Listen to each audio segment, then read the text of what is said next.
For this video, I thought I'd get something up fairly rapidly, and it's actually in response to a couple of comments on a recent video that I've just put up, Batagariga, and also a video of a fellow YouTuber, Future Mats 5, and it's really off the back of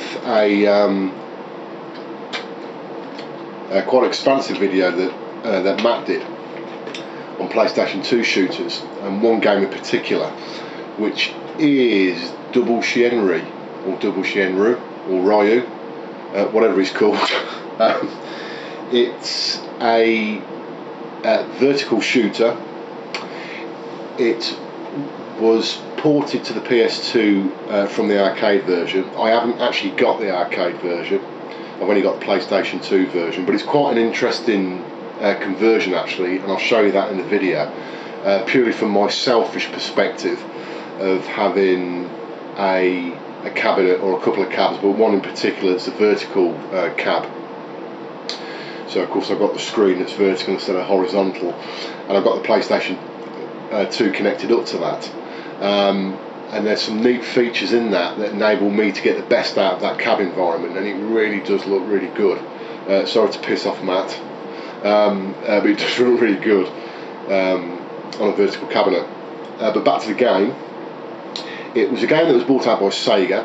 It was actually brought out on a platform called STV, which was basically an arcade hardware platform that was absolutely based on the Saturn. Now there is a Saturn version of this game.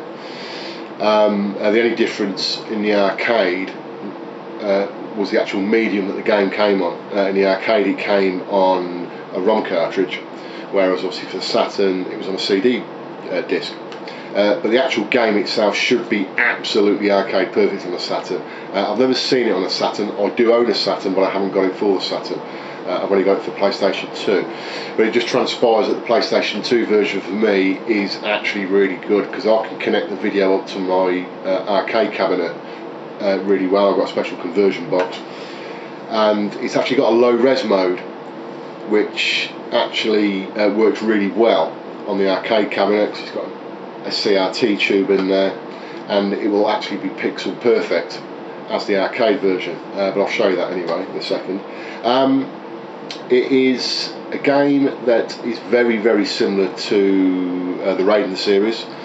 If you look on the internet, it will be stated as being a blatant Raiden rip-off.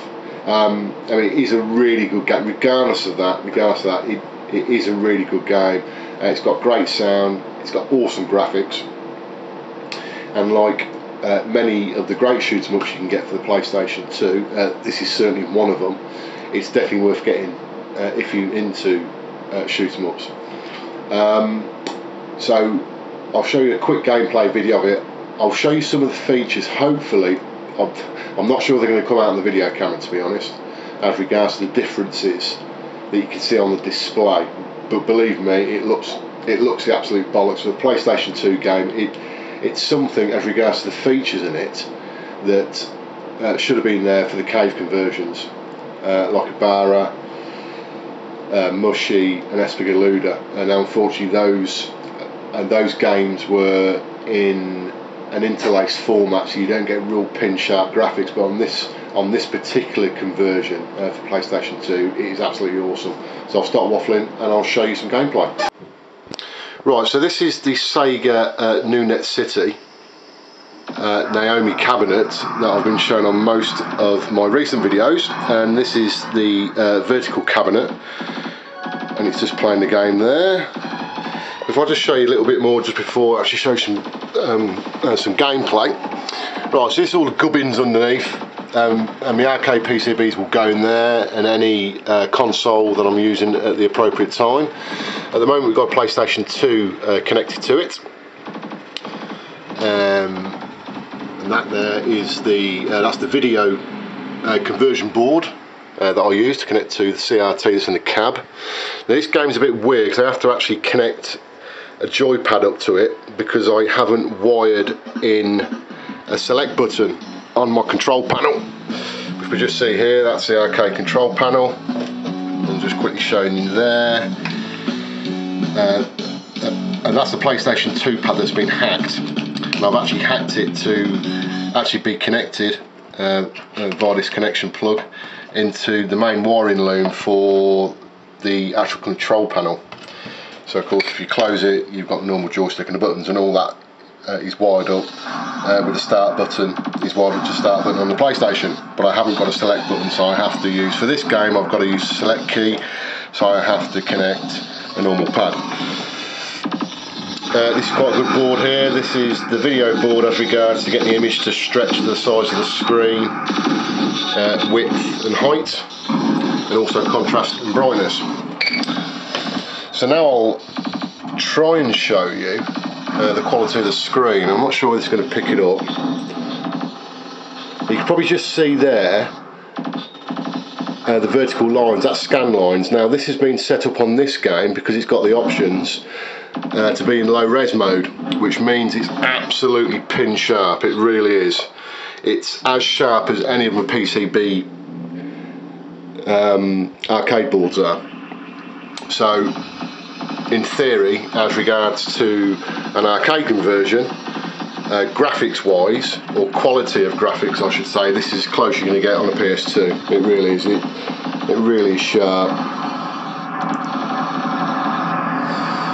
But we'll stop that and I will show you the game. Right, so back to the game itself. It is obviously in tated mode as regards to the options, and I will just show you on this game where that makes all the difference, if I can remember how to do it. Right, options. Right, first of all, the key rotate on here has been turned off. So because the screen's been rotated as far as the PlayStation is concerned, I've turned the rotation of the keys off. Now if that was on, it would mean that basically when I go up and down on my joystick, it will be opposite, it will be left and right. It will actually move the ship left and right, which is wrong. So key rotate's been turned off. Now display horizontal low, that gives me a tated version of the game, so it fills my screen full screen, and low means it's in low resolution. So it's actually, I think it actually gives out a 240 progressive scan video image, which is basically low resolution. It's equivalent to a 15 kilohertz signal on an arcade board, which is exactly what this setup's supposed to display. So hence why you can see a real pin sharp picture and you see scan lines. So that's the boring stuff out of the way, so let's show you the game.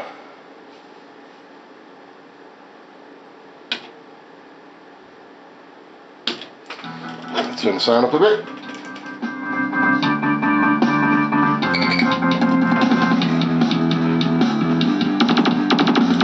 Right, so you've got repeat fire, where you just keep the button pressed.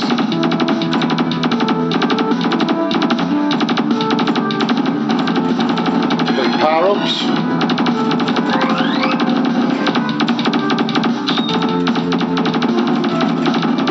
I think you'll agree, it does look really nice, graphics wise.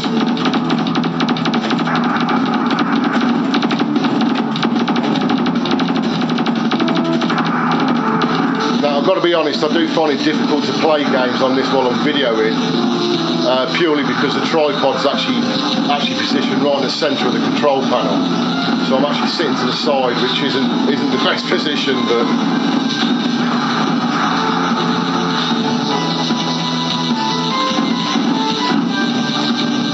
you got these little LED type things that you can pick up. I'm not entirely sure what they're for. No doubt someone will tell me on the reply to the video.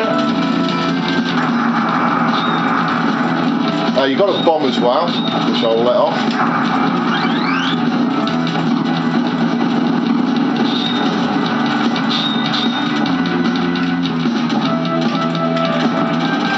There.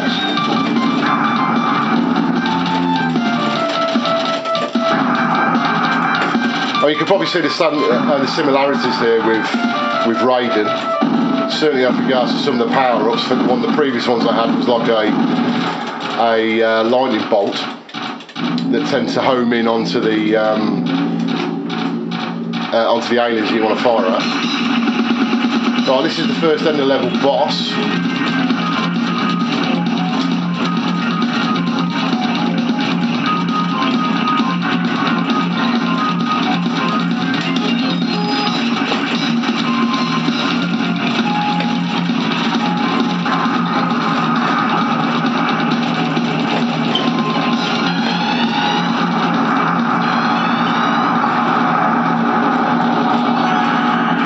Now on this level here you seem to get an absolute rake of power-ups you can collect.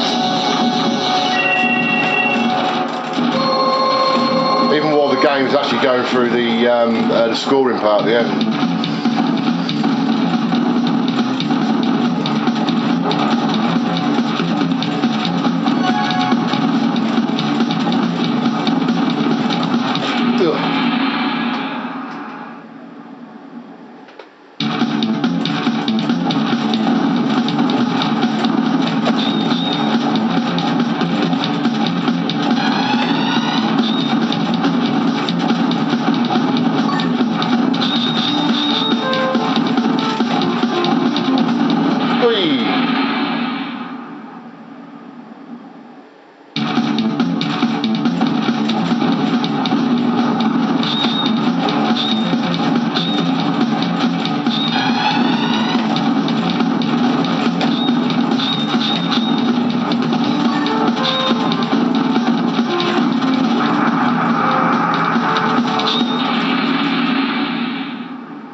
So that's a quick gameplay video.